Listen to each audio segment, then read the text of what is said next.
Pee Wee German, a.k.a. Stephen Miller, was on Fox and had a literal mental breakdown when pushed back just a little bit around the El Salvadorian prison that they are sending people to with no due process, and who Donald Trump just moments ago said that he wants to start sending homegrown people to as well. There's a lot of news to go through, and let me just tell you real fast. This is not going to change anyone's life, but it might make you feel a little bit better because JD Vance, dropped the college football playoff national championship trophy on live TV.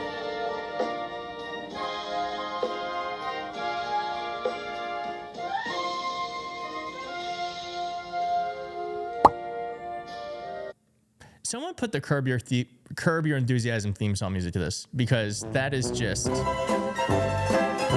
perfect encapsulation of this administration.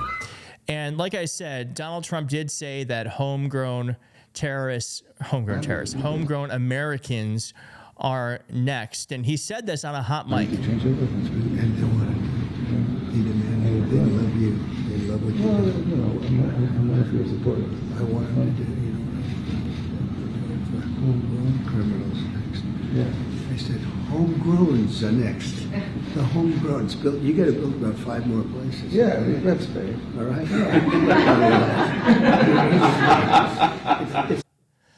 It's really sad that people are laughing about that. And it's choppy there because they weren't supposed to be going live yet. So this was actually not meant to be seen by the public. And as Philippe Campante says, it's important for people to understand that we're on a trajectory that eventually leads to political prisoners, first non-citizens, then citizens, being sent to these camps. Yeah. And here's Stephen Miller talking about returning Garcia to the U.S. would amount to kidnapping. This is the Maryland man who they took to El Salvador, who isn't supposed to be there, has done nothing wrong, and now they kidnapped him, and now they're saying that it would constitute kidnapping to actually bring him back to where he belongs. Completely inverted, and a district court judge tried to tell the administration that they had to kidnap a citizen of El Salvador and fly him back here.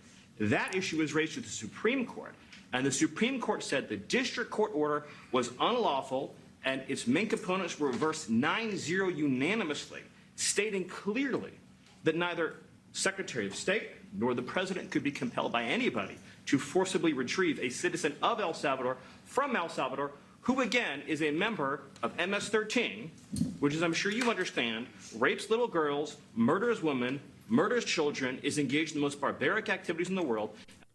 That's not true. He's not a member of any gang. And as this person says, I hope I live to see Stephen Miller handcuffed in a dock at The Hague. He said it, not me. All right, so here are these clips from Fox News. Here's the first one. Stephen Miller claimed on Fox News that returning the Maryland father would be kidnapping, like we just said, but he goes into it even further. Salvadorian citizen against the will of his government and fly him back to America, which would be an unimaginable act and an invasion of El Salvador's sovereignty. So he appealed to the Supreme Court, and it said clearly, no district court can compel the president to exercise his Article 2 foreign powers in any way whatsoever. DOJ called me after that Supreme Court ruling, and they said, this is amazing. We won this case 9-0. We are in excellent standing here. So this has been portrayed wrong for 72 hours in the media. They said the most a court could ever compel you to do would be to facilitate return, which would basically mean if El Salvador voluntarily sends him back, we wouldn't block him at the airport. We would put him back into ICE detention. So this is really tricky because what they're doing here is they're lying about what the Supreme Court said. It was 9-0 that they must return him back. And this is the constitutional crisis. Here it is. Here we are, where the Trump administration is defying a court order by the Supreme Court. And they're saying that the Supreme Court didn't say what it said. So I actually don't know where we go from here when it comes to this sort of thing. We are in unknown territory. Here is what Chuck Schumer said just last month. This is an extraordinary moment. It does require extraordinary action. If he defies the Supreme Court, then we are in uncharted territory that we haven't been in for a very long time, and our entire democracy, this whole beautiful enterprise of democracy that we've had for over 240 years, is at risk. And look, I believe that if Donald Trump should defy the courts, the public will rise up. Democrats will fight it in every single way. And I believe, autocrats only succeed, Kristen, if the public lets them.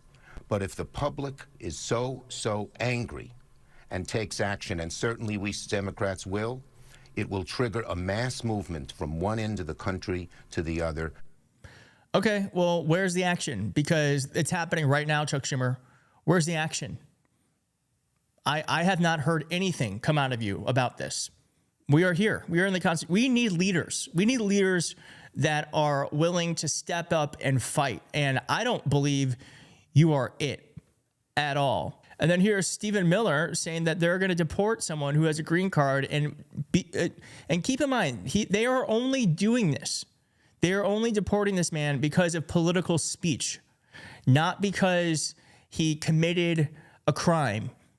The only crime he committed in their eyes is the crime of speaking against something that they feel like should not be talked against, basically.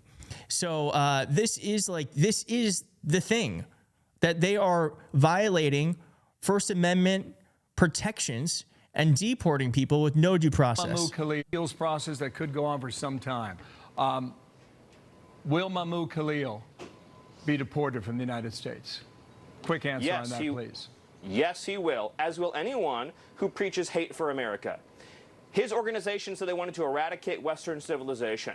Look, under this country, under this administration, under President Trump, people who hate America, who threaten our citizens, who rape, who murder, and who support those who rape and murder are going to be ejected from this country.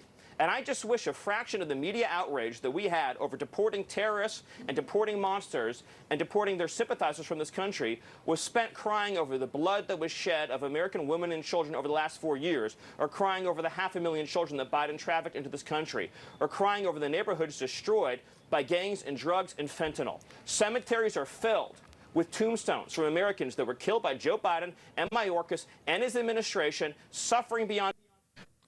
So this is what fascists do. They don't speak in facts. They speak in emotion. They will say things that get you riled up, that get their supporters riled up. They aren't actually based in anything. But when you say something like, we are going to deport anyone who preaches hate for America, preaching hate for America is not against the law, actually. And I love this country, but if someone wants to hate it and wants to protest against their hate for America, or protest for their hate against America, that is their First Amendment right. Like, I don't think anyone should be racist or be a member of the Ku Klux Klan, but they have First Amendment protections.